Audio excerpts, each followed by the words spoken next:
Во резултатите од контролата на работата на јавните здравствени установи, во еден случај било утврдено дека лековите потребни за итна медицинска помош биле под минималното ниво за функционирање и дека немало ампули против болки, соопшти директорот на Фондот за здравствено осигурување.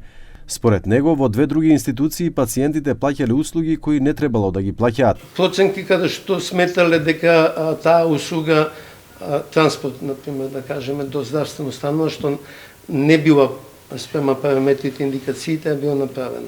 А кај една е констатирано дека немаат дека лековите што ги држат во итната медицинска помош се под минимумот неопходен да функционираат како итна медицинска помош и воедно утврдено дека и немаат тимови за оно што треба да го испорачаат. Во неколку клинички центри, Клековски посочи дека директорите си ги зголемиле платите за 10% незаконски. Имаме два случаи каде што директорските плати се зголемени надвор од